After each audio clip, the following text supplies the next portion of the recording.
Welcome to CG शिक्षा। जैसे कि हम लोग देख रहे हैं क्लास 10 मैथमेटिक्स का 12 चैप्टर। तो इससे पहले प्रीवियस वीडियो लेक्चर हम लोग चक्रीय चतुर्भुज के सम्मुख कोणों का ये एक सोसियस होता है, इसको देख रहे थे। अभी हम लोग छेदक रेखा के बारे में हम लोग जानेंगे, ठीक है, कि वृत्त के बेस पे इसका किस तरीके से होता है, इसको हम लोग जानते हैं, ठीक है। वृत्त के स्पर्श रेखा के बारे से रिलेटेड प्रमेय के बारे में हम लोग यहाँ से जानेंगे, ठीक है। प्रमेय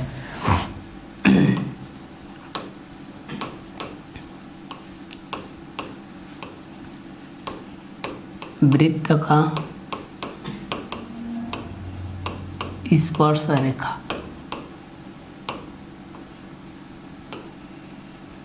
तो यहाँ पर छेदक रेखा के से रिलेटेड हम लोग जानेंगे।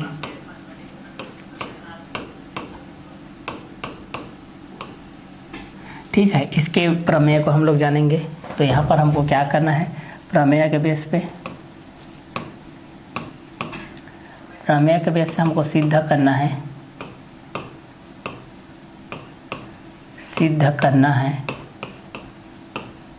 हमको सिद्ध करना है पी ए इक्वल टू, ठीक है, P A equal to P B, P A equal to P B equal to P T का स्क्वायर, ये सिद्ध करना है। तो वृत्त के बेस पे इस चीज़ को हम लोग यहाँ से जानते हैं भाई, ठीक है। तो यहाँ से वृत्त के बेस पे हम लोग इस चीज़ को जानते हैं।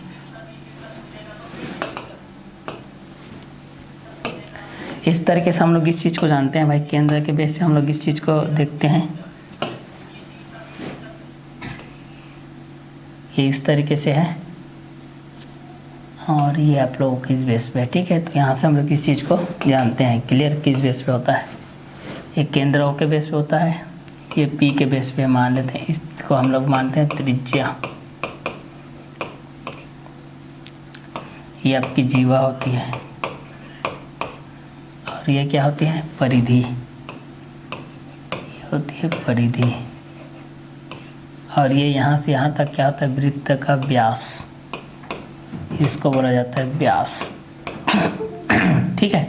तो यहाँ से परिधि के बेस से भी हम लोग इस चीज़ को देखते हैं। जैसे यहाँ पर हम लोग किसके बेस पे जानते हैं, पहला रेखा के बेस पे हम लोग इस चीज़ को देख लेते हैं, रेखा के बेस पे, ठीक है, कि रेखा के बेस जिसकी लंबाई क्या होती है, अनिश्चित होती है, जिसकी लंबाई क्या होती है, अनिश्चित, जिसकी लंबाई क्या होती है भाई, अनिश्चित होती है, जिसकी लंबाई क्या होती है, अनिश्चित के माध्यम से होती है, जिसकी लंबाई क्या होती है, अनिश्चित, ठीक है। तो यहाँ से हम लोग इस चीज़ को देखते हैं, जिसकी लंबाई क्या होती है, अनिश्चित होती है, जिसकी लंबाई क्या होती है, अनिश्चित, क्लियर। तो जिसकी लंबाई अनिश्चित होती है, जिसका मापन संभव नहीं होता है, जिसकी लंबाई क्या होती है, अनिश्चित होती है, जिसका मापन संभव नहीं होता है, उस चीज़ को हम लोग क्या बोलते हैं, तो उस चीज़ को हम लोग बोलते हैं रेखा बोलते हैं, उस चीज़ को हम लोग क्या बोलते हैं, रेखा, ठीक है। तो रेखा के बेस पे हम लोग इस चीज़ को देखते हैं कि जिसकी लंबाई अनिश्चित होती है, जिसका मापन संभव नहीं होता है, जिसको हम लोग माप नहीं सकते, केवल जिसको हम लोग ज्यामितीय आकृति के रूप में क्या कर सकते हैं, दर्शा सकते हैं, जिसको हम लोग केवल ज्यामितीय आकृति के रूप में क्या कर सकते हैं, दर्शा सकते हैं, उस चीज़ को हम लोग क्या बोलते हैं, रेखा बोलते हैं, उस चीज़ को हम लोग क्या बोलते हैं, रेखा बोलते हैं। तो रेखा के लिए हम लोग ये चीज़ जानते हैं कि एक ऐसी आकृति या एक ऐसी रेखा, एक ऐसी आकृति या एक ऐसी लाइन के बेस पे होता है जिसकी आकृति क्या होती है, अनिश्चित होती है, जिसकी लंबाई क्या होती है, अनिश्चित, ठीक है। तो रेखा उसे कहते हैं जिसकी लंबाई क्या होती है, अनिश्चित होती है, जिसका मापन संभव नहीं होता है, केवल उसको हम लोग एक ज्यामितीय आकृति के रूप में क्या कर सकते हैं, दर्शा सकते हैं, उस चीज़ को हम लोग क्या बोलते हैं, रेखा बोलते हैं, ठीक है। तो रेखा की लंबाई क्या होती है, अनिश्चित होती है, किसकी लंबाई अनिश्चित होती है, तो रेखा की, ठीक है। तो यहाँ पर एक चीज जानते हैं, रेखा की लंबाई क्या होती है, अनिश्चित होती है, अनिश्चित होती है। रेखा की लंबाई क्या होती है, अनिश्चित होती है, रेखा की लंबाई अनिश्चित होता है, रेखा का मापन असंभव है, रेखा का मापन असंभव है, ठीक है। तो रेखा की लंबाई अनिश्चित होती है, रेखा का मापन असंभव है, रेखा को मापन नहीं जा सकता, रेखा को माप नहीं सकते, रेखा को माप नहीं सकते, रेखा को माप नहीं सकते, हैं, ठीक है। तो यहाँ पर रेखा की हम लोग बातचीत कर रहे हैं भाई, तो रेखा के बेस पे हम लोग इस चीज़ को लेते हैं। तो रेखा की लंबाई अनिश्चित होती है। रेखा की लंबाई क्या होती है? अनिश्चित होती है। रेखा की लंबाई क्या होती है? अनिश्चित होती है। रेखा का मापन असंभव है, रेखा को माप नहीं सकते हैं। रेखा की लंबाई क्या होती है? अनिश्चित होती है। रेखा की लंबाई क्या होती है? अनिश्चित होती है। रेखा का मापन असंभव है, रेखा को माप नहीं सकते। रेखा की लंबाई क्या होती है? अनिश्चित होती है। किसकी लंबाई अनिश्चित होती है? तो रेखा की लंबाई अनिश्चित होती है। किसकी लंबाई अनिश्चित होती है? तो रेखा की लंबाई अनिश्चित होती है। रेखा का मापन असंभव है, रेखा का मापन असंभव है, रेखा को माप नहीं सकते। हम रेखा को माप नहीं सकते, हम रेखा को माप नहीं सकते। तो रेखा के दृष्टि से हम लोग इस चीज़ को देखते हैं। तो रेखा की लंबाई क्या होती है? अनिश्चित होती है। रेखा की लंबाई क्या होती है? अनिश्चित होती है। रेखा का मापन असंभव है, रेखा को माप नहीं सकते। हम लोग रेखा को माप नहीं सकते भाई, ठीक है। तो जब भी हम लोग इस चीज़ के बेस पे हम लोग इस चीज़ को देखते हैं, जब हम लोग रेखा के बेस पे जब इस चीज़ को देखते हैं, इस बेस पे हम लोग देखते हैं, तो रेखा कुछ इस तरीके से होती है। तो रेखा के बेस से हम लोग इस चीज़ को देखते हैं, तो उसी प्रकार होती है कि रेखा की लंबाई क्या होती है? अनिश्चित होती है। रेखा की लंबाई क्या होती है? अनिश्चित होती है। रेखा की लंबाई अनिश्चित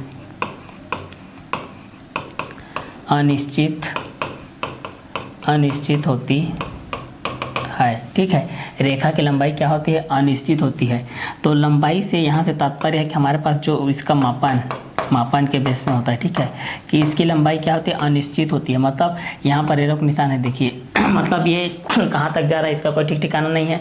इसकी प्रारंभिक बिंदु क्या है किसी को पता नहीं है, अंतिम बिंदु भी किसी को नहीं पता है, इसलिए इसकी लंबाई क्या होती है? अनिश्चित होती है, निश्चित नहीं होती है। निश्चित का मतलब ये होता है, दो तरीके से होती है ये निश्चित का मतलब ये होता है कि वहाँ पर निश्चित होता है कि ये 2 सेंटीमीटर है, कि यह 10 सेंटीमीटर है, कि यह 5 किलोमीटर है, कि कितना है बोल के, ठीक है। तो उसको हम लोग निश्चित बोलते हैं। और अनिश्चित जिसका संभव नहीं होता उस चीज़ को हम लोग क्या बोलते हैं? अनिश्चित बोलते हैं। क्लियर? तो उसी बेस पे इस चीज़ को बोला जा रहा है कि यदि रेखा की लंबाई क्या होती है? अनिश्चित होती है। रेखा की लंबाई क्या होती है? अनिश्चित होती है, जिसका मापन क्या होता है? संभव नहीं होता है, असंभव है, जिसका मापन असंभव है, ठीक है। तो रेखा को हम लोग माप नहीं सकते हैं, तो इसको हम लोग क्या बोलते हैं? रेखा बोलते हैं, ठीक है। तो रेखा को केवल हम लोग एक ज्यामितीय आकृति के रूप में दर्शा सकते हैं। रेखा को केवल हम लोग एक ज्यामितीय आकृति के रूप में क्या कर सकते हैं? दर्शा सकते हैं। तो रेखा को हम एक ज्यामितीय आकृति के रूप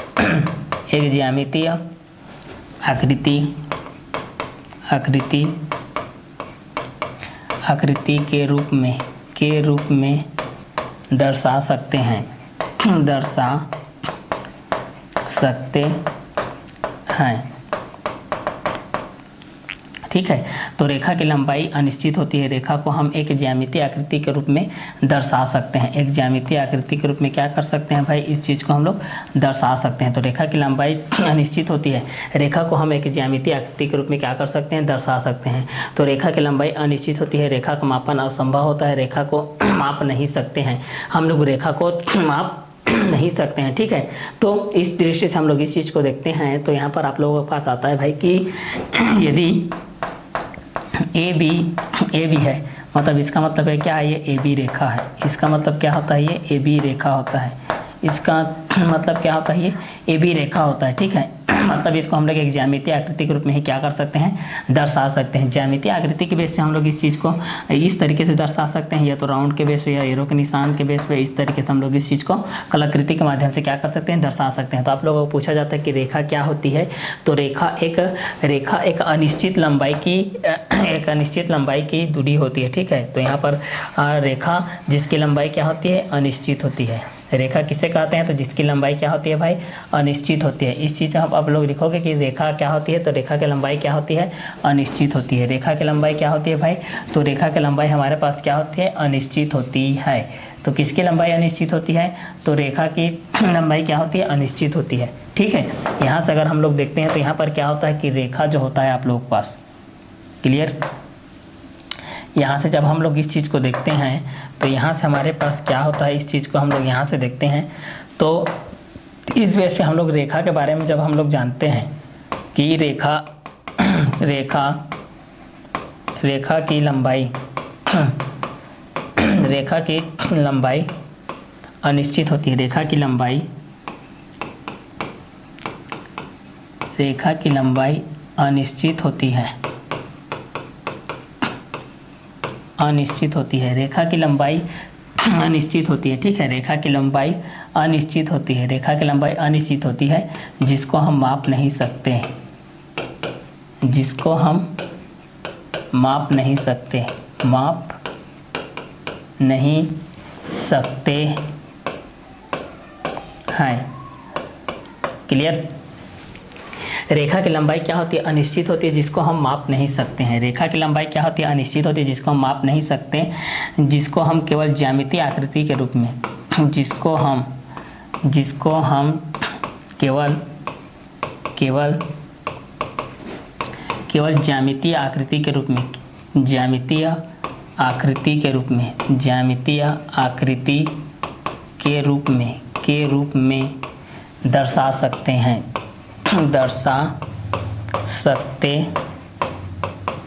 दर्शा सकते हैं।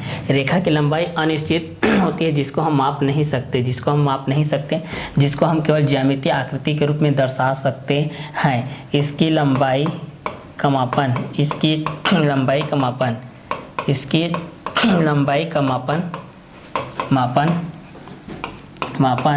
संभव नहीं होता है, नहीं होता है।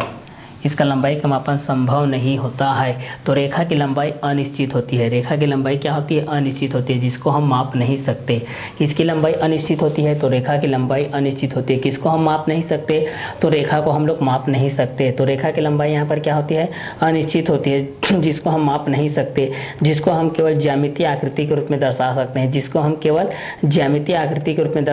हैं, इसकी लंबाई का मापन संभव नहीं होता है। इसकी लंबाई का मापन क्या होता है? संभव नहीं होता है। इसकी लंबाई का मापन संभव नहीं होता है। तो रेखा की लंबाई अनिश्चित होती है, जिसको हम माप नहीं सकते हैं, जिसको हम केवल ज्यामितीय आकृति के रूप में दर्शा सकते हैं। इसकी लंबाई का मापन असंभव नहीं होता है। इसकी लंबाई का मापन संभव नहीं होता है। तो रेखा की लंबाई अनिश्चित होती है। रेखा की लंबाई क्या होती है? तो अनिश्चित होती है। रेखा की लंबाई क्या होती है? तो अनिश्चित होती है। इसको माप सकते हैं हम लोग क्या? इसको हम बिल्कुल माप नहीं सकते। तो रेखा की लंबाई क्या होती है? अनिश्चित होती है, जिसका हम माप नहीं सकते हैं, जिसको हम केवल ज्यामितीय आकृति के रूप में दर्शा सकते हैं। इसकी लंबाई का मापन संभव नहीं होता है। तो रेखा की लंबाई का मापन संभव होता है या नहीं? तो रेखा की लंबाई के मापन संभव नहीं होता है। तो रेखा की लंबाई क्या होती है? तो रेखा की लंबाई अनिश्चित होती है। किसको हम माप नहीं सकते? तो रेखा को हम लोग माप नहीं सकते। रेखा को हम लोग क्यों माप नहीं सकते? क्योंकि रेखा की लंबाई क्या होती है? अनिश्चित होती है। तो रेखा की लंबाई अनिश्चित क्यों होती है? क्योंकि यह एक ज्यामितीय आकृति के बेस में होती है, जो कि अनंत लंबाई के बेस पर आधारित होती है। इस कारण से रेखा की लंबाई क्या होती है? अनिश्चित होती है, और जिसको हम माप नहीं सकते हैं, जिसको हम केवल ज्यामितीय आकृति के रूप में दर्शा सकते हैं, इसकी लंबाई का मापन संभव नहीं होता है। इसकी लंबाई का मापन संभव आप लोगों के पास नहीं होता है। ठीक है। तो रेखा को केवल हम लोग एक ज्यामितीय आकृति के रूप में दर्शा सकते हैं। इसकी लंबाई अनिश्चित होती है, और जिसको हम माप नहीं सकते हैं, तो जिसका मापन नहीं किया जा सकता, वो आप लोगों का रेखा है। ठीक है। तो इस वजह से आप लोगों रेखा को आप लोग इस तरीके से जैसे बोल के दर्शा सकते हैं। ऐसे यहाँ पर आप लोग जैसे बोल के, जैसे कि ए बी के बेस पे है, ये आप लोग पास ए बी रेखा के बेस पे हो जाएगा। ये मान लो पी क्यू रेखा के बेस हो जाएगा। जैसे कि इस तरीके से समांतर रेखा लिखते हैं ना हम लोग, 2 समांतर रेखा, ये 3 समांतर रेखा, ये 4 समांतर रेखा हम लोग लिखते हैं ना, उसी प्रकार से है ये आप लोगों का समांतर रेखा जैसे ये। ठीक है। तो जिसकी लंबाई क्या होती है? अनिश्चित होती है, जिसका लंबाई संभव नहीं होता है, जिसका मापन संभव नहीं होता है, वो आप लोगों के रेखा के अंतर्गत आता है। वो किसके अंतर्गत आता है? वो आप लोगों के रेखा के अंतर्गत आता है। तो यहाँ पर रेखा किसको बोलते हैं? बोलने से आप लोगों को समझ में आ जाएगा कि रेखा जिसकी लंबाई अनिश्चित होती है, जिसको हम माप नहीं सकते हैं, जिसका मापन क्या है? संभव नहीं होता है, इसकी लंबाई अनिश्चित होती है। अब चलिए इस चीज़ के बेस में हम लोग अब यहाँ पर एक चीज़ और देखते हैं। रेखा क्या हो गया? अब रेखाखंड के बेस में देखते हैं भाई। अब दूसरा हम लोग क्या देखते हैं? रेखाखंड के बेस पे देखते हैं। अब दूसरा हमारे पास यहाँ पर क्या होता है? तो इस चीज़ को हम लोग रेखाखंड के बेस पे देखते हैं। दूसरा जो चीज़ है वो क्या होता है हमारे पास, उस चीज़ को हम लोग देखते हैं, वो हमारा होता है रेखाखंड के बेस पे। ठीक है। दूसरा जो कंटेंट होता है वो होता है हमारा रेखाखंड के बेस पे होता है। अब इसको हम लोग रेखाखंड के बेस पे हम लोग इस चीज़ को जानते हैं। अब रेखाखंड होती क्या है, इस चीज़ के बारे में हम लोग थोड़ा सा जानते हैं भाई, कि रेखाखंड जिसकी लंबाई क्या होती है? निश्चित। उसी को आप लोग उल्टा कर दीजिए। यहाँ पर जिसकी लंबाई क्या होती है? निश्चित। जिसकी लंबाई क्या होती है? निश्चित होती है। जिसकी लंबाई निश्चित होती है, जिसकी लंबाई क्या होती है, निश्चित होती है। जिसकी लंबाई क्या होती है, निश्चित होती है। तो जिसकी लंबाई निश्चित होती है एवं जिसका मापन संभव है, जिसको हम माप सकते हैं, जिसको हम माप सकते हैं, जिसको हम माप सकते हैं, ठीक है, जिसको हम माप सकते हैं, जिसकी लंबाई निश्चित होती है, जिसको हम माप सकते हैं और जिसकी एक निश्चित लंबाई भी होती है, जिसकी एक निश्चित लंबाई भी होती है, जिसकी एक निश्चित लंबाई भी होती है, लंबाई भी होती है। जैसे कि इस पैनल की बात करें, इस रूम की बात करें, जिसकी एक लंबाई भी होती है। रेखाखंड कहलाती है। क्या कहलाती है, रेखाखंड कहलाती है। रेखाखंड कहलाती है। क्या कहलाती है, रेखाखंड कहलाती है। तो जिसकी लंबाई निश्चित होती है, जिसको हम माप सकते हैं, जिसकी एक निश्चित लंबाई भी होती है, रेखाखंड कहलाती है। तो जिसकी लंबाई निश्चित होती है, जिसको हम माप सकते हैं, जिसकी एक निश्चित लंबाई भी होती है, रेखाखंड कहलाती है। जिसकी लंबाई निश्चित होती है, जिसको हम माप सकते हैं, जिसकी एक निश्चित लंबाई भी होती है, रेखाखंड कहलाती है। तो रेखाखंड किसको बोलते हैं भाई, तो रेखाखंड हम उसको बोलते हैं जिसकी लंबाई निश्चित होती है। किसकी लंबाई निश्चित होती है, रेखाखंड की लंबाई निश्चित होती है। रेखाखंड की लंबाई क्या होती है, तो रेखाखंड की लंबाई निश्चित होती है। हम किसको माप सकते हैं, तो रेखाखंड को माप सकते हैं। हम किसको माप नहीं सकते, तो रेखा को हम लोग माप नहीं सकते। हम किसको माप सकते हैं, तो रेखाखंड को माप सकते हैं। रेखाखंड की लंबाई क्या होती है, तो रेखाखंड की लंबाई निश्चित होती है। किसकी लंबाई अनिश्चित होती है, तो रेखा की लंबाई अनिश्चित होती है। तो रेखाखंड के वजह जैसे इस पैनल की बात करें, इस पेन की बात करें, इलेक्ट्रिकल पेन की बात करें, आपके घर से आपके स्कूल की दूरी बात करें, आपके घर से मार्केट की दूरी बात करें, आपके घर की लंबाई की बात करें, आपके टेबल की बात करें, पीछे आपके बुक की लेंथ और ब्रेथ हाइट के बात की जाए, तो उसका मापन क्या होता है, संभव होता है। तो जिसका मापन संभव होता है वो आप लोगों का रेखाखंड कहलाता है। ठीक है, जिसका मापन संभव होता है वो क्या कहलाता है, रेखाखंड कहलाता है। लाइन सेगमेंट, और लाइन मतलब क्या होता है, रेखा। जिसका मापन संभव नहीं होता है उसको हम लोग क्या बोलते हैं, लाइन बोलते हैं। लेकिन जिसका मापन संभव होता है उसको हम लोग क्या बोलते हैं, लाइन सेगमेंट, रेखाखंड बोलते हैं। तो जिसकी लंबाई निश्चित होती है, जिसको हम माप सकते हैं और जिसकी एक निश्चित लंबाई भी होती है, रेखाखंड कहलाती है। तो रेखाखंड के बेस पे हम लोग इस चीज़ को देखते हैं कि जिसकी लंबाई निश्चित होती है, जिसको हम माप सकते हैं, जिसकी एक निश्चित लंबाई भी होती है, रेखाखंड कहलाती है। तो जब भी हम लोग रेखाखंड के बारे में हम लोग ये चीज़ पढ़ते हैं भाई, तो रेखाखंड के अंतर्गत में जब हम लोग ये चीज़ पढ़ते हैं कि रेखाखंड जिसकी लंबाई निश्चित होती है, जिसको हम माप सकते हैं, जिसकी एक निश्चित लंबाई भी होती है, रेखाखंड कहलाती है। तो रेखाखंड के माध्यम से हम लोग ये चैप्टर में पढ़े हैं कि भाई जिसकी लंबाई अनिश्चित होती हो तो रेखा कहलाती है। लेकिन रेखाखंड की लंबाई, जैसे इस पेन की बात करें, जैसे कि पेन की बात करें, हम लोग कलम की बात करें, जिसी को पेन और कलम बोला जाता है, किताब की बात करें, आपके घर से स्कूल की दूरी की बात करें, घर से स्कूल की दूरी की बात करें, पेंसिल की बात करें, जिसका मापन क्या होता है, संभव होता है। ठीक है, इस तरह जिसको हम लोग माप सकते हैं कि निश्चित आकृति होती है, उसको उस चीज़ को हम लोग क्या बोलते हैं, रेखाखंड बोलते हैं। ठीक है, तो जैसे रेखाखंड, जैसे यहाँ से यहाँ की दूरी 2 सेंटीमीटर है, मान लेते हैं यहाँ से यहाँ की दूरी 10 सेंटीमीटर है, यहाँ से यहाँ की दूरी जैसे कि 12 इंच है। ठीक है, कोई भी सेंटीमीटर के बेस में करें या किसी के बेस में करें, तो आप लोगों का रेखाखंड के बेस में आएगा। ठीक है, तो रेखाखंड किसको बोलेंगे, जिसकी लंबाई क्या होती है, निश्चित होती है। किसकी लंबाई निश्चित होती है, तो रेखाखंड की लंबाई निश्चित होती है। किसकी लंबाई निश्चित नहीं होती है, तो रेखा की लंबाई निश्चित नहीं होती है। तो आई होप आप लोग ये समझ में आ गया होगा कि रेखाखंड क्या होती है। तो रेखाखंड के माध्यम से क्या हो जाएगा, जिसकी लंबाई क्या होती है, निश्चित होती है, जिसको हम माप सकते हैं, जिसकी एक निश्चित लंबाई भी होती है, रेखाखंड कहलाती है। क्या कहलाती है, रेखाखंड कहलाती है। क्लियर। अब यहाँ से हम लोग इसके बारे में जानते हैं, रेखा और दोनों की तुलना करके देखते हैं भाई कि दोनों की तुलना के माध्यम से यहाँ पर क्या आता है।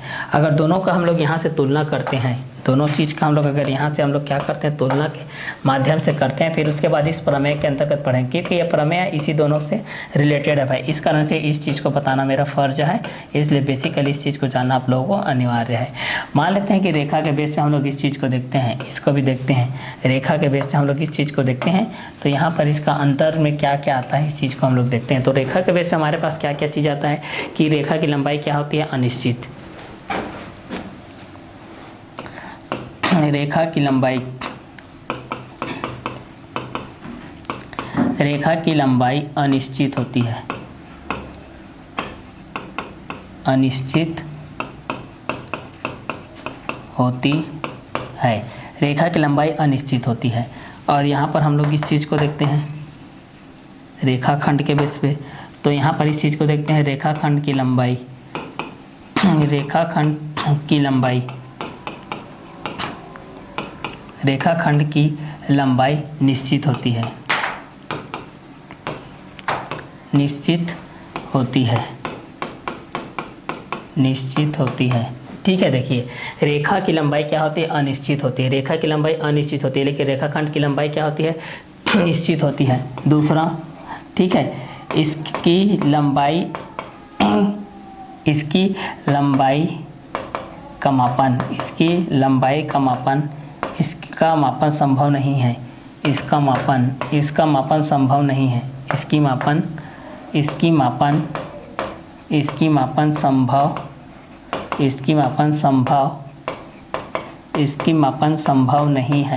मापन संभव नहीं है।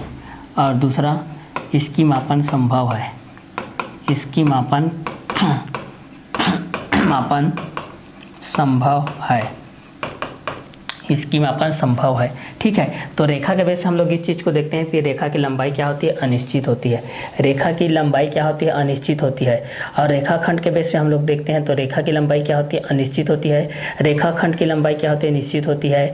रेखा, इसकी मापन संभव नहीं है, इसकी मापन संभव नहीं है, इसकी मापन क्या है, संभव है, इसकी मापन क्या हो जाती है, संभव है। तीसरा, ठीक है, इसको हम माप सकते हैं, शुद्ध नॉर्मल भाषा में बोला जाए तो इसको हम माप नहीं सकते, ऐसा याद रखिए, इसको हम माप नहीं सकते हैं, इसको हम माप नहीं सकते हैं। और तीसरा, इसको हम माप सकते हैं,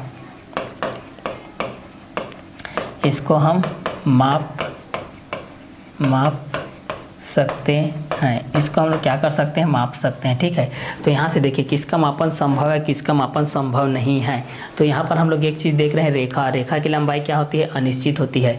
और रेखाखंड की लंबाई क्या होती है, निश्चित होती है। तो रेखा की लंबाई क्या होती है, अनिश्चित होती है, रेखाखंड की लंबाई निश्चित होती है। और रेखा की मापन संभव नहीं है, जबकि रेखाखंड की मापन संभव है।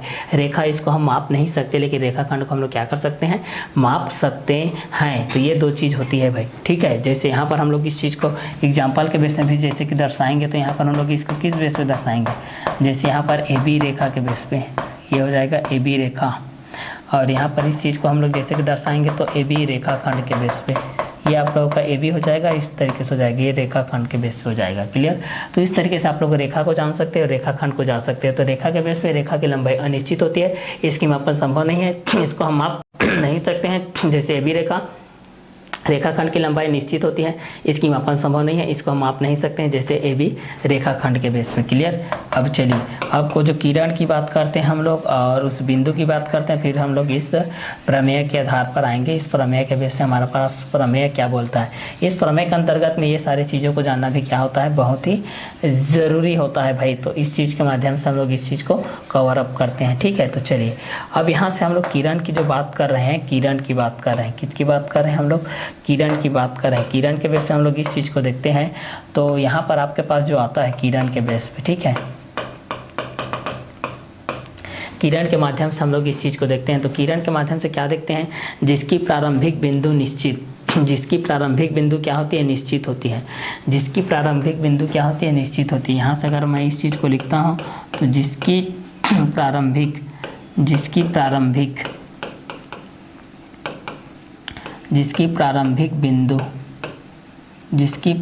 बिंदु निश्चित, ठीक है, जिसकी प्रारंभिक बिंदु निश्चित एवं अंतिम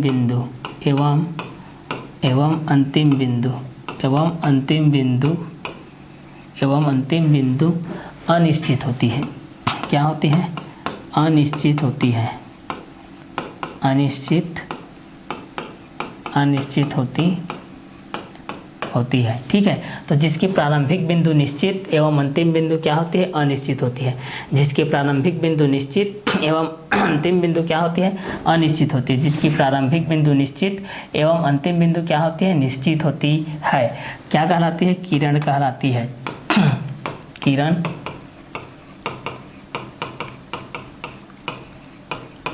किरण कहलाती है। तो जिसकी प्रारंभिक बिंदु निश्चित एवं अंतिम बिंदु क्या होते हैं, अनिश्चित होती है, वो क्या कहलाते हैं, किरण कहलाती है। मतलब कहाँ से आप घर से निकल रहे हो, आपको कहाँ जाना है ये पता नहीं, तब ये किरण का काम करेगा। लेकिन आपको घर से निकल रहे हो लेकिन कहाँ जाना है पता है, वहीं तक की निश्चित लंबाई, तो आप लोग रेखाखंड का काम करेगा। ठीक है, तो किरण के बेस में आप तो निकल गए हो, आपकी प्रारंभिक बिंदु कि आप भाई रायगढ़ से निकले हैं तो पता है, लेकिन कहाँ जा रहे हो पता नहीं है, तो आप लोग किरण का काम करेगा। ठीक है, तो जिसकी प्रारंभिक बिंदु निश्चित होती है, यहाँ से ये निकला है जिसकी प्रारंभिक बिंदु निश्चित लेकिन अंतिम बिंदु क्या होती है, अनिश्चित, तो ये आप लोगों की क्या कहलाती है, ये आप लोगों की किरण कहलाती है। तो जिसकी प्रारंभिक बिंदु निश्चित और अंतिम बिंदु क्या होती है, अनिश्चित होती है, वो आप लोगों की किरण कहलाती है। वो आप लोगों की क्या कहलाती है, वो आप लोगों की किरण कहलाती है। ठीक है, तो इस बेस पे आप लोग इस चीज़ को भी आप लोग यहाँ से देख सकते हैं कि जिसकी प्रारंभिक बिंदु निश्चित एवं अंतिम बिंदु क्या होती है, अनिश्चित होती है, किरण कहलाती है। तो जिसकी प्रारंभिक बिंदु क्या होती है भाई, निश्चित होती है, जिसकी प्रारंभिक बिंदु क्या होती है भाई, निश्चित होती है, जिसकी प्रारंभिक बिंदु क्या होती है, निश्चित होती है। क्लियर, तो जिसकी प्रारंभिक बिंदु निश्चित एवं अंतिम बिंदु क्या होती है, अनिश्चित होती है, किरण कहलाती है।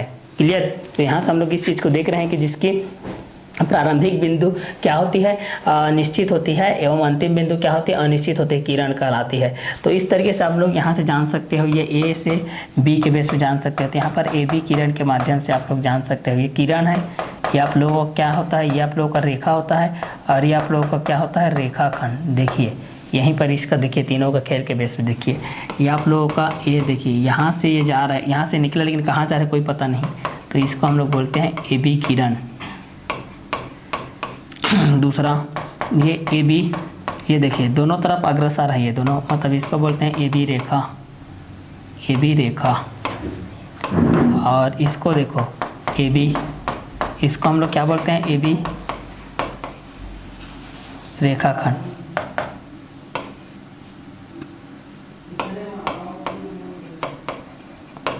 ए बी रेखाखंड। क्लियर, तो जिसके प्रारंभिक बिंदु निश्चित एवं अंतिम बिंदु क्या होती है, अनिश्चित होते हैं, किरण कहलाती है। जिसकी प्रारंभिक बिंदु निश्चित एवं अंतिम बिंदु क्या होती है, अनिश्चित होती है। जिसकी प्रारंभिक बिंदु क्या होती है, निश्चित होती है एवं अंतिम बिंदु क्या होती है, अनिश्चित होती है, किरण कहलाती है। तो जिसकी प्रारंभिक बिंदु निश्चित एवं अंतिम बिंदु क्या होती है, अनिश्चित होती है, किरण कहलाती है। तो यहाँ पर आप लोग ये समझ में आ गया होगा कि रेखा क्या होती है, किरण क्या होती है, रेखाखंड क्या होती है। ठीक है, अब बिंदु के बारे में थोड़ा सा बता देते हैं। तो यहाँ पर हम लोग इस चीज़ को जान रहे हैं किरण के बेस में कि जिसकी प्रारंभिक बिंदु निश्चित एवं अंतिम बिंदु क्या होती है, अनिश्चित होती है। जिसकी प्रारंभिक बिंदु क्या होती है, निश्चित एवं अंतिम बिंदु क्या होती है, अनिश्चित होती है, किरण कहलाती है। तो किसकी प्रारंभिक बिंदु निश्चित होती है, तो किरण की प्रारंभिक बिंदु निश्चित होती है। किसकी अंतिम बिंदु अनिश्चित होती है, तो किरण की अंतिम बिंदु अनिश्चित होती है।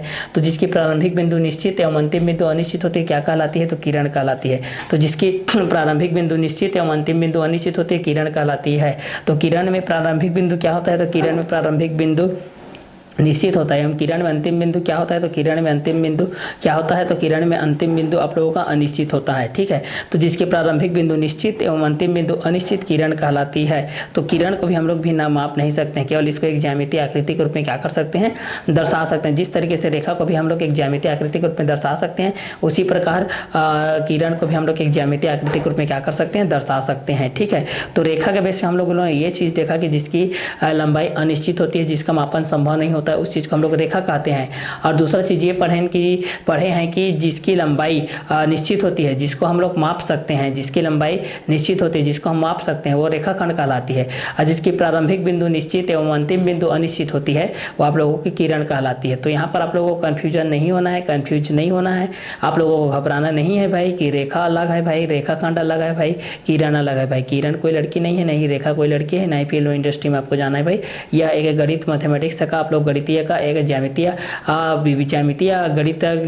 गणित का आप लोगों का एक पार्ट है। ठीक है, जिसके अंतर्गत हम लोगों ने जिसकी लंबाई निश्चित होती है, जिसको हम लोग माप सकते हैं, और जिसकी लंबाई संभव है, जिसका लंबाई एवं जिसका मापन संभव होता है, वो आप लोगों का रेखाखंड कहलाता है। लेकिन जिसका जिसकी लंबाई निश्चित नहीं होती है, जिसकी लंबाई क्या होती है, अनिश्चित होती है, जिसको हम लोग माप नहीं सकते, जिसका मापन असंभव होता है, उसको हम लोग रेखा कहते हैं। और जिसकी प्रारंभिक बिंदु निश्चित होती है, मतलब कहाँ से निकली है, कहाँ जा रही रही है, कहाँ से निकली है, कहाँ से शुरू हुई है तो पता है, लेकिन कहाँ जा रही है ये बिल्कुल भी पता नहीं है, तो वह क्या है, किरण का काम करेगा भाई। ठीक है, तो यहाँ से आप लोगों को पता चल गया कि रेखा क्या होती है, रेखाखंड क्या होती है, किरण क्या होती है, किसकी लंबाई निश्चित होती है, किसकी लंबाई निश्चित नहीं होती है, किसकी प्रारंभिक बिंदु निश्चित होती है, किसकी अंतिम बिंदु निश्चित नहीं होती है। तो किसकी प्रारंभिक बिंदु निश्चित होती है, तो किरण की प्रारंभिक बिंदु निश्चित होती है। किसकी प्रारंभिक अंतिम बिंदु अनिश्चित होती है, तो किरण की अंतिम बिंदु अनिश्चित होती है। तो परिभाषा में आप लोग ये बोल सकते हो कि जिसकी प्रारंभिक बिंदु निश्चित एवं अंतिम बिंदु अनिश्चित होती है किरण कहलाती है, और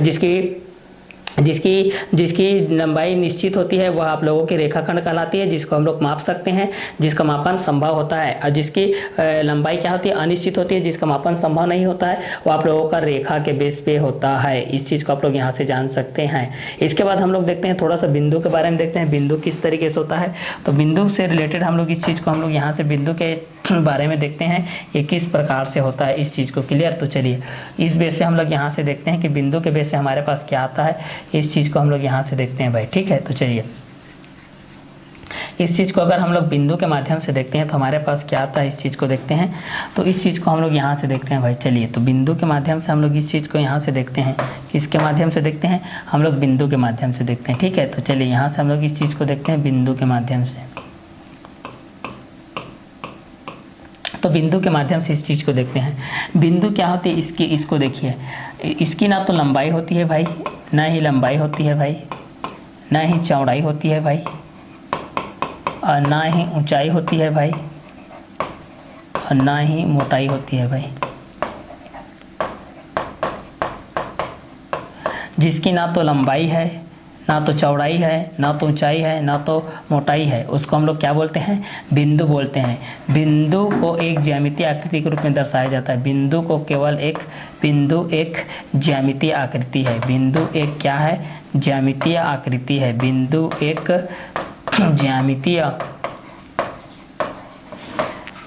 ज्यामितीय आकृति है।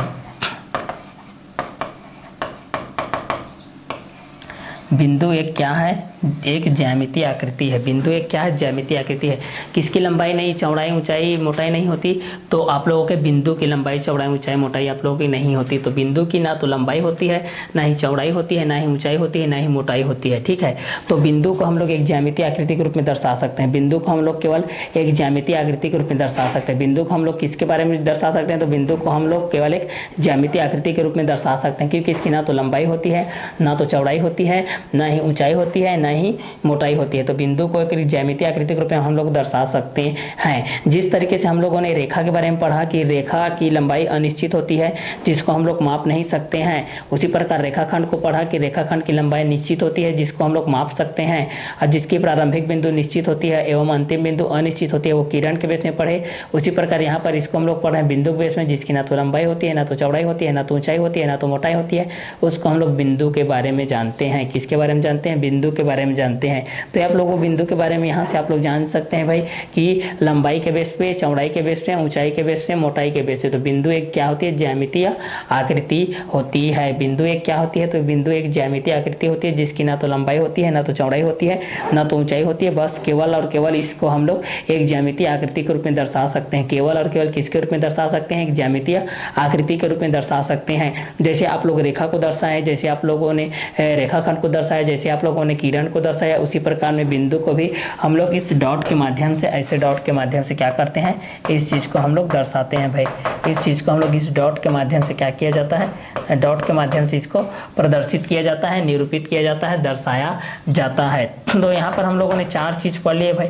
4 चीज़ों को जानना ज्यामितीय गणित में बहुत ही जरूरी होता है, बहुत ही इंपॉर्टेंट होता है। इस गणित को जानना, कि ये चारों चीज़ों को जानना आप लोगों को बहुत ही जरूरी होता है भाई। तो इस चीज़ के माध्यम से हम लोग जब इस चीज़ को देखते हैं तो ये चीज़ आप लोगों के पास आना जरूरी होता है कि चाहे आप लोग उसको किसी भी माध्यम से जानो, चाहे उस चीज़ को आप लोग रेखा के माध्यम से जानो, चाहे रेखाखंड के माध्यम से जानो, यहाँ से कोई दिक्कत नहीं होता है। चाहे रेखा के माध्यम से जानो, चाहे रेखाखंड के माध्यम से जानो, चाहे इसको आप लोग किरण के माध्यम से जानो, चाहे फिर इसको आप लोग बिंदु के माध्यम से जानो, किसी के माध्यम से जानो, ये आप लोगों का अलग अलग के बेस पे होता है। ठीक है, तो रेखा, रेखाखंड, किरण, बिंदु, ये 4 तरीके से होता है। ये चारों चीज़ आप लोगों को क्या होनी चाहिए, आनी चाहिए। तो किसकी लंबाई निश्चित, तो रेखाखंड की लंबाई निश्चित। किसकी लंबाई अनिश्चित, तो रेखा की लंबाई अनिश्चित। किसकी प्रारंभिक बिंदु निश्चित, तो किरण की। किसकी अंतिम बिंदु अनिश्चित, तो किरण की। किसको हम लोग माप सकते हैं, रेखाखंड को। किसको माप नहीं सकते, तो रेखा को। किसकी लंबाई नहीं, चौड़ाई ऊंचाई नहीं होती, तो बिंदु की। बिंदु एक क्या है, ज्यामितीय आकृति है। किरण क्या है, तो किरण एक किरण जिसकी प्रारंभिक बिंदु क्या होती है, निश्चित होती है, एवं अंतिम बिंदु क्या होती है, अनिश्चित होती है। रेखाखंड जिसकी लंबाई क्या होती है, निश्चित होती है, जिसको हम लोग माप सकते हैं। रेखा जिसकी लंबाई अनिश्चित होती है, जिसको हम लोग माप नहीं सकते, केवल और केवल एक ज्यामितीय आकृति के रूप में क्या कर सकते हैं, दर्शा सकते हैं। तो इस तरीके से रेखा के बारे में जाने, उसके बाद रेखाखंड के बारे में जाने, उसके बाद किरण के बारे में जाने, उसके बाद हम लोग किसके बारे में जाने, बिंदु के बारे में जाने। तो ये आप लोगों का कंटेंट के बेस पे था। ठीक है, इसके बाद हमारा जो कॉन्सेप्ट में जो थ्योरम के बेस में था हमारे पास, जो प्रमेय के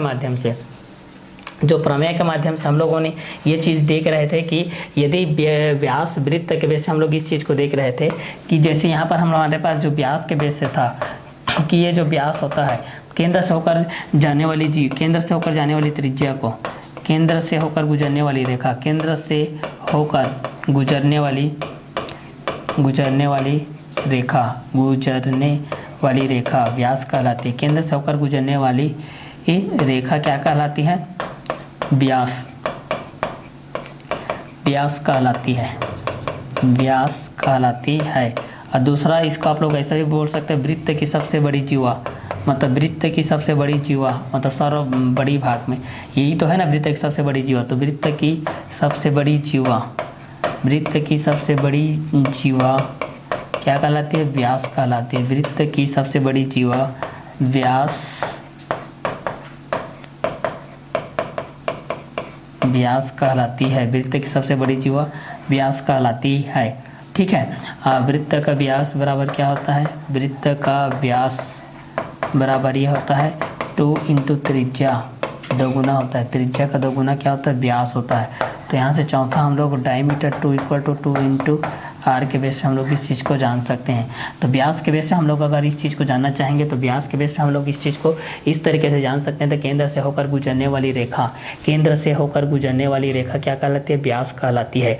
केंद्र से होकर गुजरने वाली रेखा क्या कहलाती है, व्यास कहलाती है। केंद्र से होकर गुजरने वाली रेखा क्या कहलाती है, व्यास कहलाती है। वृत्त की सबसे बड़ी जीवा व्यास कहलाती है। तो व्यास को आप लोग कितने तरीके से परिभाषित कर सकते हैं, तो व्यास को हम लोग इस तरीके से परिभाषित कर सकते हैं कि केंद्र से होकर गुजरने वाली रेखा व्यास कहलाती है। केंद्र से होकर गुजरने वाली रेखा क्या कहलाती है, व्यास कहलाती है। केंद्र से होकर गुजरने वाली रेखा क्या कहलाती है, व्यास कहलाती है। वृत्त की सबसे बड़ी जीवा क्या कहलाती है, व्यास कहलाती है। वृत्त की सबसे बड़ी जीवा को क्या कहते हैं, व्यास कहते हैं। व्यास क्या होती है, वृत्त की सबसे बड़ी जीवा होती है। वृत्त के व्यास क्या होता है, 2 × त्रिज्या 2r, मतलब त्रिज्या का दोगुना कौन होता है, व्यास होता है। और त्रिज्या क्या होता है, व्यास का आधा होता है। व्यास किसका, त्रिज्या का दोगुना होता है, और त्रिज्या क्या होता है, व्यास का आधा होता है। तो यहाँ से आप लोगों को व्यास के बारे में पूछा जाता है, तो यहाँ से आप लोग ये चीज़ बता सकते हैं कि केंद्र से होकर गुजरने वाली रेखा व्यास कहलाती है। केंद्र से होकर गुजरने वाली रेखा क्या कहलाती है, व्यास कहलाती है। केंद्र से होकर गुजरने वाली रेखा क्या कहलाती है, व्यास कहलाती है। और वृत्त की सबसे बड़ी जीवा भी क्या कहलाती है, व्यास कहलाती है।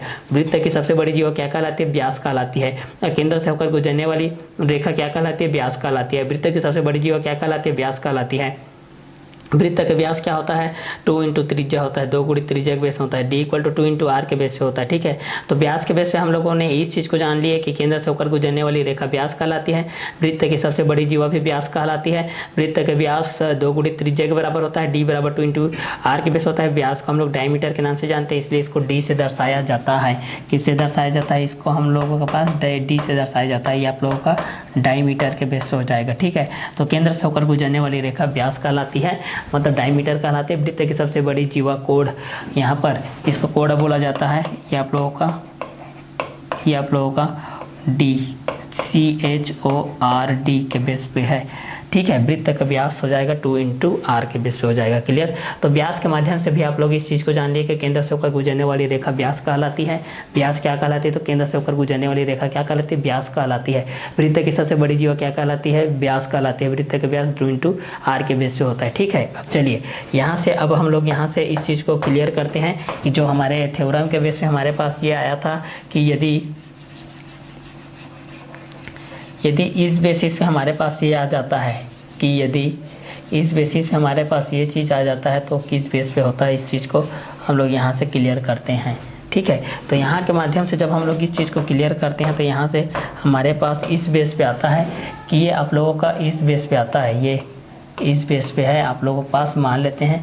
यहाँ से हमारे पास इस चीज़ को हम लोग डैश डैश के माध्यम से भी शो अप कर सकते हैं। ठीक है, तो यहाँ से हमारे पास इस चीज़ को ये वाले स्टेप से हमारे पास इस तरीके से आता है। ठीक है, जहाँ पर पी ए के माध्यम से रहता है, जहाँ से हमारे पास क्या आता है, पी ए माध्यम से रहता है, ये केंद्र के माध्यम से इस तरीके से आप लोगों का जुड़ा रहता है। जब इस चीज़ को हम लोग यहाँ से सॉल्व करते हैं तो यहाँ से हमको पता चलता है ये आप लोगों के पी के बेस पे हो जाता है, किसके बेस हो जाता है, ये पी के बेस पे हो जाता है, ये आप लोगों के टी के बेस पे, ये आप लोगों के ओ के बेस पे, ये आप लोगों के बेस पे यहाँ से हो जाता है ए के बेस पे हो जाएगा, और ये आप लोगों का एल के बेस पे, ये एल के बेस पे हो जाएगा, ये आप लोगों के ए के बेस पे होता है। ठीक है, और यहाँ से ये किसके बेस में होता है, तो ये आप लोगों के बी के बेस पे हो जाएगा, तो ये आप लोगों का बी के बेस पे हो जाएगा। ठीक है, अब यहाँ से इस चीज़ को हम लोग देखते हैं वृत्त की छेदक रेखा के बेस में, वृत्त की छेदक रेखा, वृत्त की छेदक रेखा, वृत्त के किसके बेस पे, छेदक रेखा के बेस पे। तब हम लोगों को इसको क्या करना रहता है, सीधा करना रहता है भाई। तो अब इसके अंतर्गत में हम लोग इस चीज़ को देखते हैं वृत्त की छेदक रेखा के बेस में।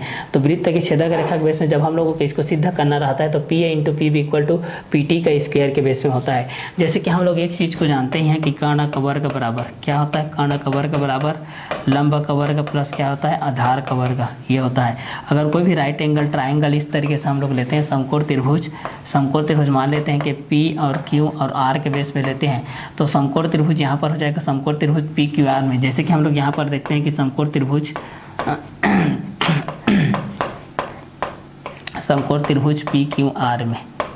PQR में, समकोण त्रिभुज PQR में यहाँ से अगर कर्ण की बात किया जाए तो थीटा का सामने वाला क्या होता है, कर्ण होता है। और मान लेते हैं कि थीटा यहाँ पर मूवमेंट कर रहा है, एंगल P पर थीटा कोण है, एंगल P पर एंगल कौन सा है, थीटा कोण है। तब यहाँ पर कर्ण क्या हो जाएगा, PR हो जाएगा, कर्ण क्या हो जाएगा, PR, और लंब कौन हो जाएगा, QR, ये हो जाएगा लंब कौन हो जाएगा आप लोगों का, QR। और आधार देखेंगे तो आधार कौन हो जाएगा, तो आधार हो जाएगा आपका PQ, आधार कौन हो जाएगा भाई, PQ हो जाएगा, आधार कौन हो जाएगा, PQ हो जाएगा। तो इस दृष्टि से हम लोग इस चीज़ को भी देख सकते हैं, कर्ण के दृष्टि से कर्ण इक्वल टू PR के बेस पे, लंब इक्वल टू QR के बेस पे, आधार इक्वल टू PQ के बेस पे हम लोग इस चीज़ को देख सकते हैं। ठीक है, तो प्रमेय के बेस पे हम लोग इस चीज़ को देखते हैं। तो वृत्त का स्पर्श रेखा छेदक रेखा के बेस पे PA into PB equal to PT का स्क्वायर के बेस पे हम लोग इस चीज़ को देख सकते हैं।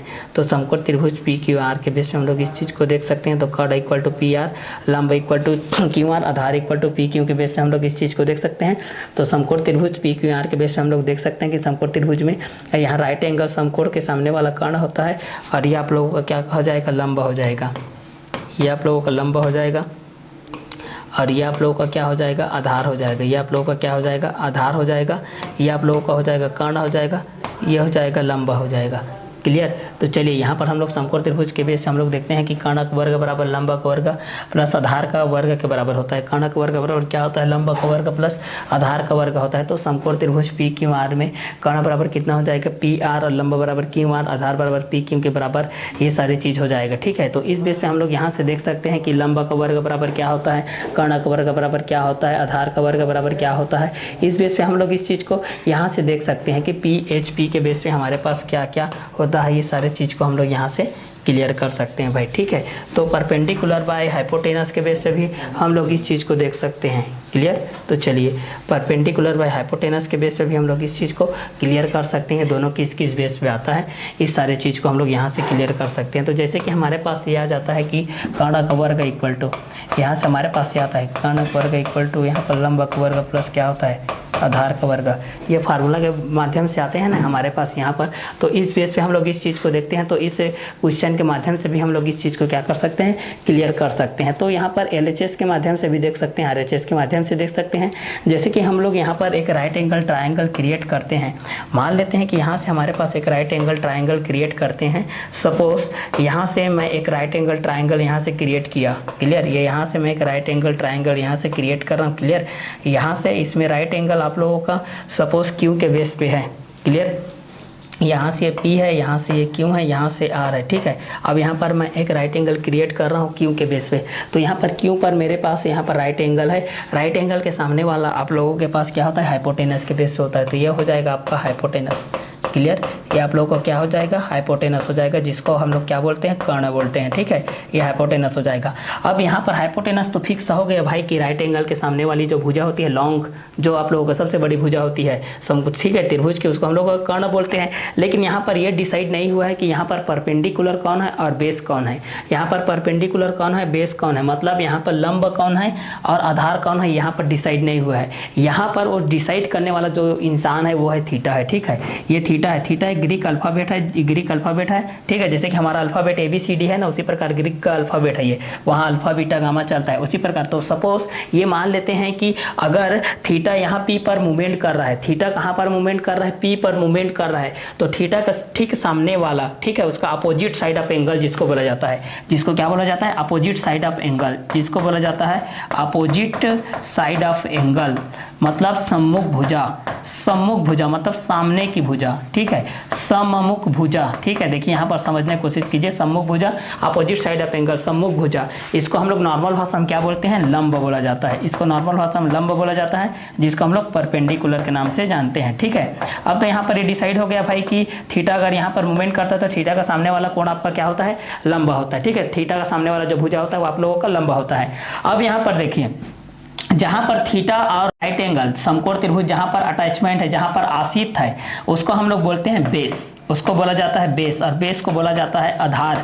और इसको अगर भुजा के नाम से बोला जाए तो जिस पर आसित है, जिस पर बैठा है, जिस पर आसन, आसन बोलते हैं ना, अपने आसन लीजिए बोलते हैं, मतलब आसन मतलब बैठा हुआ, मतलब आधार। इस कारण से इसको क्या बोला जाता है, आसन्न भुजा बोला जाता है। एक एक वर्ड में इसका नाम डिनोट है, इसका नाम छुपा हुआ है, देखिए आसन्न भुजा, नाम से आधार, बेस आधार। आधार मतलब क्या होता है, वहां पर संलग्न हुआ, बैठा हुआ, आसित हुआ, मतलब आसन्न भुजा। अपोजिट साइड ऑफ एंगल मतलब सामने की भुजा, मतलब सम्मुख भुजा। सम्मुख भुजा को लंब बोला जाता है। लंब किसको बोला जाता है, सम्मुख भुजा को बोला जाता है। सम्मुख भुजा को क्या बोला जाता है भाई, तो सम्मुख भुजा को लंब बोला जाता है। आधार किसको बोला जाता है भाई, तो आधार आसन्न भुजा को बोला जाता है। आसन्न भुजा को क्या बोला जाता है, तो बेस बोला जाता है। बेस किसको बोला जाता है, आसन्न भुजा को। आसन्न भुजा क्या बोला जाता है, बेस। अब बेस को क्या बोला जाता है, आधार।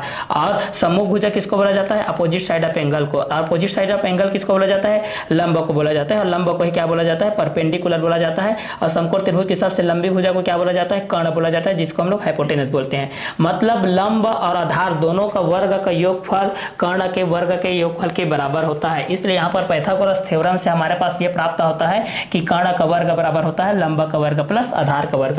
अब यहाँ से आप लोग और फार्मूला क्रिएट कर सकते हो कि hypotenuse square equal to perpendicular square plus base का स्क्वायर। मतलब अगर शॉर्ट फॉर्म में अगर इसको हम लोग लिखते हैं तो H square equal to P square plus B square हो जाता है। Next P square equal to H square minus B square होता है। नेक्स्ट एच बी स्क्वायर के बेस पे अगर इसको हम लोग फाइंड आउट करेंगे तो बी स्क्वायर इक्वल टू हो जाएगा H square minus P square हो जाएगा। क्योंकि हमारे पास ये लाइनर इक्वेशन के थ्रू से रैखिक समीकरण के बेस पे हम लोगों ने क्लास 6, 7, 8 के माध्यम से हम लोग ये पढ़े हैं कि भाई जो प्लस होता है वो माइनस में कन्वर्ट होता है, जो माइनस होता है वो प्लस में कन्वर्ट होता है, जो मल्टीप्लाई होता है वो डिवाइड में जाता है, जो डिवाइड होता है वो मल्टीप्लाई में जाता है। Means plus convert minus, then minus convert plus, then multiply divide, then divide multiply के बेस हो जाता है। क्लियर। अब हम लोग अपने कॉन्सेप्ट पे आते हैं। कॉन्सेप्ट पर हमको यहाँ पर ये प्रूव करना है PA into PB equal to PT का स्क्वायर। तो थ्योरम के बेस पे हम लोग ये चीज को देख रहे हैं। मोस्ट इंपॉर्टेंट थ्योरम है क्लास 10 के बेस पे, ये इंपॉर्टेंट क्वेश्चन के बेस पे अक्सर आता है। ठीक है, ये आप लोगों का सीजी बोर्ड 2018 और 19 में आया था। ठीक है, 2018 और 19 के बेस में ये क्वेश्चन आप लोग के पास आया था। तो यहाँ पर इस चीज को हम लोग यहाँ से करते हैं। तो यहाँ से हम लोग उत्पत्ति करते हैं भाई। चलिए यहाँ पर उत्पत्ति के माध्यम से हम लोग रचना की दृष्टि से इस चीज को देखते हैं। क्लियर। डायग्राम को आप लोगों को अच्छे तरीके से बनाना है। साफ, स्वच्छ, सुलेख, सुव्यवस्थित, सुसज्जित, सुंदर, सुस्पष्ट, प्रॉपर प्लेस पर, प्रॉपर लाइन पर, उचित जगह पर उचित चिन्हों का प्रयोग करते हुए आपको लिखना है। कई लोगों को लेखन शैली नहीं आती है कि वास्तव में उल्टा सपाट पीछे सपाट लिख देते हैं। मैथमेटिक्स है चलो यार कहीं पर लिख देते हैं, ऐसा नहीं है। मैथ्स में भी आप लोगों की सुंदरता, आप लोगों की जो लेखन शैली उसको कायम रखनी है। कहाँ पर इंप्लाइज लगाना है, कहाँ पर इक्वल लगाना है, कहाँ पर बराबर का चिन्ह आपको देना है, कहाँ पर किंतु किंतु लगाना है, कहाँ पर परंतु लगाना है, कहाँ पर चूंकि लगाना है। जब भी फार्मूला लिखते रहते हैं तो जब भी फार्मूला की चीज होता है तो वहां पर चूंकि का इस्तेमाल होता है। क्लियर। तो जब भी इस चीज को लिखते हैं तो उचित जगह पर उचित चिन्हों का प्रयोग करते हुए आप लोगों को अच्छे तरीके से लिखना है। ठीक है, क्योंकि लेखन शैली आप लोगों की तय करते हैं कि आने वाला जो पेज में आप लोग उसको किस तरीके से डील करने वाले हो इसको। ठीक है, अगर आप शुरू से ही आप लोग स्टार्टिंग पॉइंट से अगर गलत करना स्टार्ट कर देते हैं तो बाकी का जो आने वाला और क्वेश्चन है उसमें भी आप लोगों को नेगेटिव मार्क होने लगता है। क्लियर। तो इसलिए फर्स्ट क्वेश्चन के बेस से आप लोगों को अच्छे तरीके से लिखना है, जो चीज बोला गया है उसी चीज को लिखना है, अपने हिसाब से उसको लिखना नहीं है भाई। जहां पर जिस चीज की आवश्यकता होती है उसी चीज को आप लोगों को लिखना है। तो चलिए इसी के बेस पे हम लोग इस चीज को यहां से लिखते हैं। तो चलिए यहां से हम लोग इस चीज को लिखते हैं। तो सर्वप्रथम हम लोग रचना के बेस पे हम लोग इस चीज को देखते हैं।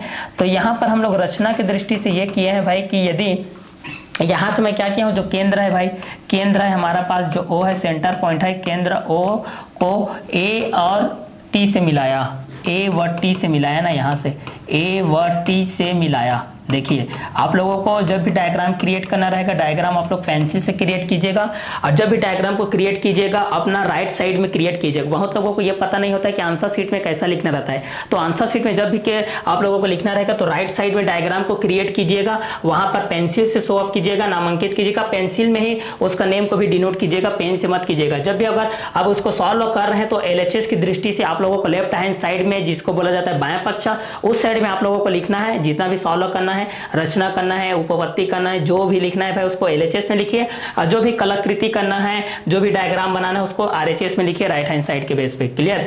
तो यहाँ पर हम लोग इस चीज को लिखते हैं। तो यहाँ पर क्या हो जाएगा, PA इंटू PB के बेस पे हम लोग देखते हैं। तो यहाँ पर कितना हो जाएगा, PA इंटू PB के बेस में देखेंगे तो यहाँ पर कितना हो जाएगा, PA के लिए निकालेंगे तो यहाँ पर कितना हो जाएगा, PL हो जाएगा, ये PL माइनस क्या हो जाएगा, AL हो जाएगा ये। ठीक है, PL माइनस क्या हो जाएगा, AL।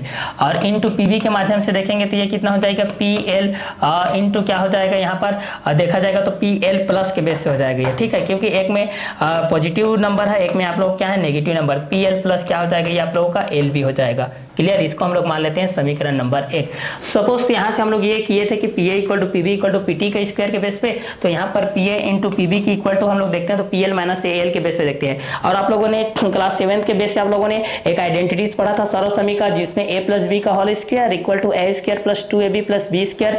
Now A minus B का whole square equal to A square minus 2AB plus B square. Now A square minus B square equal to A plus B और A माइनस B के base पे आप लोगों ने ये चीज पढ़े थे। ठीक है, क्लास 7 के बेस पे हम लोग 3 सरल समीकरण पढ़ते हैं, जिसको आप लोग A प्लस B का whole square, now A minus B का whole square, now A square minus B square के बेस पे आप लोग इस चीज को जानते हो। ठीक है, तो समीकरण नंबर 1 के बेस पे हो जाएगा।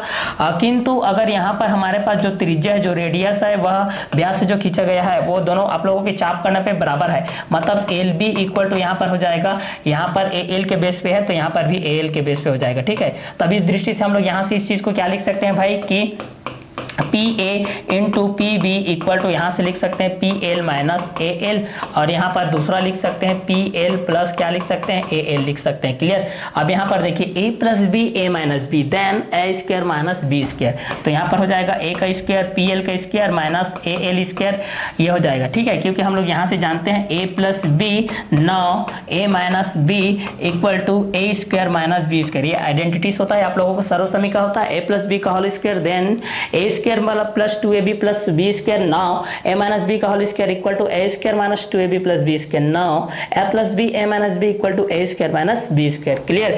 अब आगे हम लोग इस चीज को आगे बढ़ते हैं भाई, PL square minus AL square के बेस पे हम लोग इस चीज को आगे करते हैं। तो यहाँ पर क्या आता है, इस चीज को देखते हैं। तो यहाँ पर आप लोगों के पास क्या आता है, इस चीज को हम लोग यहाँ से देखते हैं। तो PL स्क्वायर के बेस पे हम लोग इस चीज को देखते हैं। तो यहाँ से हो जाएगा PL का स्क्वायर माइनस AL का स्क्वायर के बेस पे देखते हैं, AL का स्क्वायर के बेस पे। अब यहाँ पर हो जाएगा आप लोगों को देखिए वहीं पर कि कर्ण का वर्ग बराबर लंबा का वर्ग प्लस आधार का वर्ग के बारे में हम लोग पढ़े थे ना, तो उसी के बारे में यहाँ पर हो जाएगा। तो OA का स्क्वायर हो जाएगा, यहाँ पर OA का स्क्वायर हो जाएगा और OA का स्क्वायर यहाँ पर हो जाएगा OL का स्क्वायर के बेस पे हो जाएगा ये। क्लियर। अब चलिए यहाँ से इस चीज को हम लोग सॉल्व करते हैं। तो यहाँ पर कितना हो जाएगा, ये PL का स्क्वायर माइनस OA का स्क्वायर प्लस हो जाएगा OL का स्क्वायर। क्रम से लिखेंगे, सिस्टमेटिक लिखेंगे तो ये हो जाएगा PL का स्क्वायर प्लस OL का स्क्वायर माइनस ए का स्क्वायर, इतना हो जाएगा। अब इसको हम लोग क्रमबद्ध तरीके से लिख रहे हैं तो यहाँ पर कितना हो जाएगा, इस चीज को हम लोग दिखते हैं, ठीक है। तो यहाँ से अगर इस चीज को हम लोग लिखेंगे तो ये आप लोगों का OT का स्क्वायर के बेस पे हो जाएगा, ये किसके बेस पे हो जाएगा, OT का स्क्वायर के बेस पे हो जाएगा, PL का स्क्वायर प्लस OL का स्क्वायर, PL का स्क्वायर और प्लस OL का स्क्वायर इक्वल टू क्या हो जाएगा, PT का स्क्वायर के बेस पे हो जाएगा, किसके बेस पे हो जाएगा, PT का स्क्वायर के बेस पे हो जाएगा। तो यहाँ पर हम लोग इस चीज को क्या लिख सकते हैं, PT का स्क्वायर के बेस पे हम लोग इस चीज को लिख सकते हैं, इसके बेस पे लिख सकते हैं, PT का स्क्वायर के बेस पे लिख सकते हैं। तो यहाँ पर आप लोगों का PT का स्क्वायर के बेस पे आप लोगों का आ जाएगा, तो यहाँ पर कितना हो जाएगा, PT का स्क्वायर माइनस OT का स्क्वायर के बेस पे हो जाएगा, देन इक्वल टू यहाँ पर कितना हो जाएगा, ये OT का स्क्वायर के बेस पे हो जाएगा। यहाँ पर अगर इस चीज को हम लोग देखेंगे तो यहाँ से आप लोग कितना हो जाएगा, PL का स्क्वायर प्लस OL का स्क्वायर, PL का स्क्वायर और यहाँ पर है OL का स्क्वायर, ठीक है, और माइनस OL का स्क्वायर है। तो यहाँ पर इन दोनों के बेस पे हम लोग इस चीज को देखेंगे, यहाँ से और यहाँ से देखते हैं भाई, यहाँ और यहाँ दोनों के बेस पे हम लोग इसको जब अटैचमेंट करके देखते हैं तो यहाँ से A के बेस पे, तो यहाँ पर इस चीज को हम लोग देखते हैं तो दोनों कॉमन के बेस में हो जाता है, तो दोनों यहाँ से आप लोगों का अटैचमेंट होता है। यहाँ पर कितना, ये कितना है, OL के स्क्वायर के बेस पे है, ये यहाँ पर कितना है आप लोगों के OL स्क्वायर के बेस पे है ना।